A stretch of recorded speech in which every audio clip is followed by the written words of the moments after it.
Hi, my name's Nico.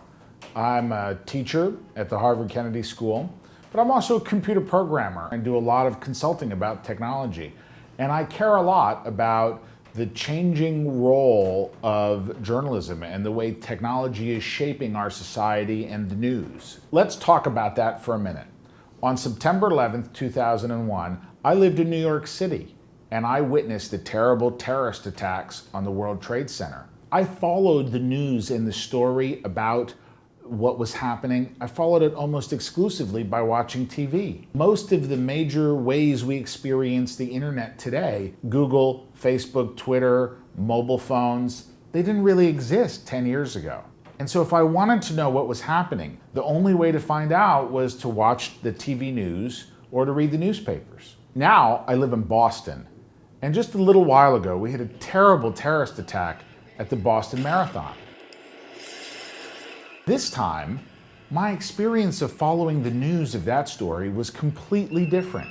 I was sitting in my office and I heard someone in the hall say, "Twitter says that there's been a bombing at the marathon." I immediately went on to social media and I saw all these accounts, but I couldn't really believe it. It seemed so terrible.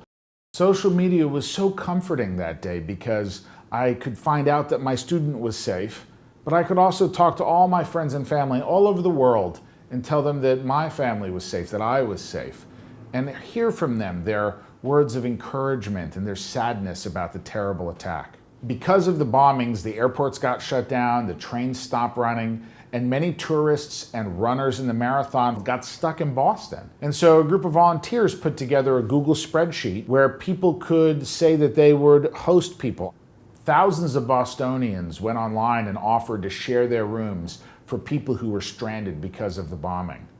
Word spread very quickly through Facebook and Twitter about this spreadsheet, and then eventually even the mainstream media started talking about it. People also gave money to help the victims. Money that really matters to these victims who are in the hospital, many of them very badly injured. During the week of the Boston bombing, social media offered all these incredible ways to connect with my friends and family, to support the victims, to help people who were stranded. But there was also a group of people online who really wanted to help the police catch the killer. Two of the biggest were 4chan and Reddit. These are websites where you can go start an account and participate in a discussion. You can argue about sports or music or movies. You can share links. People do all kinds of things on these websites. They're mostly anonymous. You don't have to use your real name. And they all have slightly different rules about what goes on. But Reddit in particular really put a lot of energy into trying to catch the killer.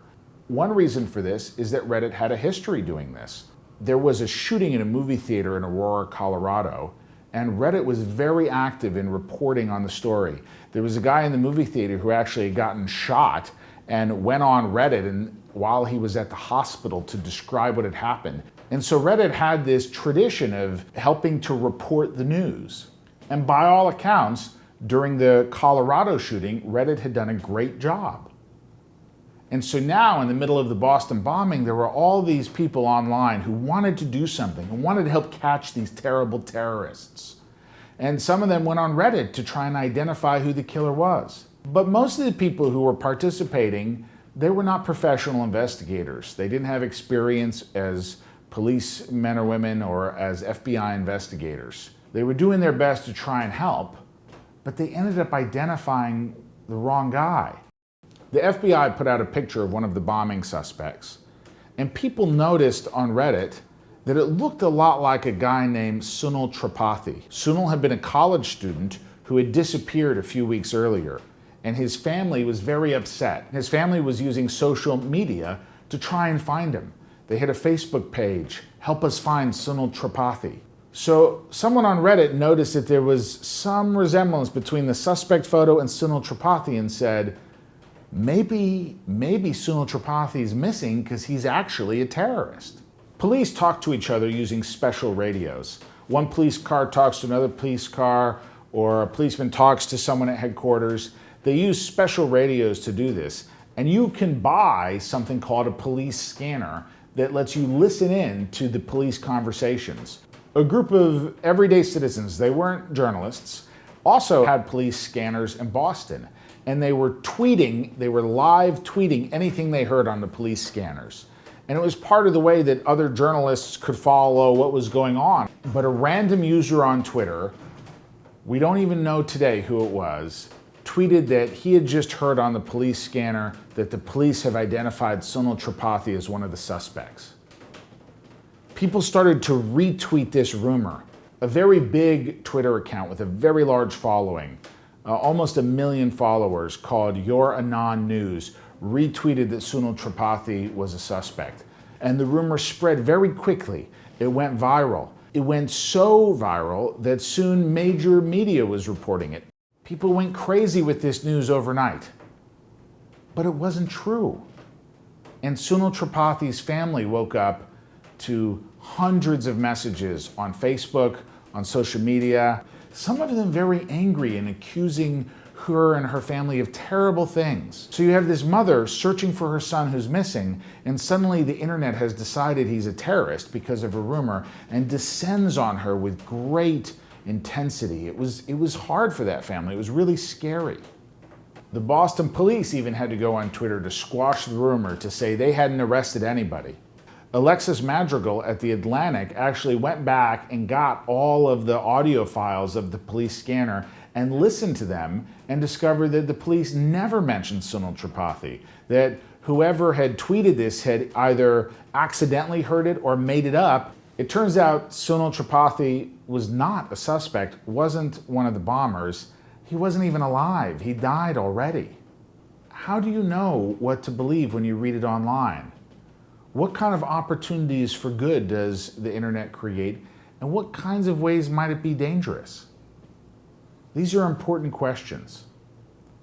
One thing to think about is how powerful our smartphones are. This little phone is more powerful than a supercomputer that cost $5 million and filled a room 30 years ago.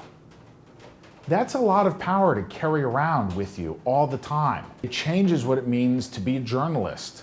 It changes what it means to be a citizen, to be a part of the news. Anybody can participate in making the news. That's one of the lessons of the Boston bombing. Our technology changes all these different parts of the news, the making of the news, the consuming of the news. It lets you participate in making and shaping the news. This can be very good and very useful, but it can also be dangerous and confusing. We should think about what we could have done. What should Reddit have done? What should Twitter have done?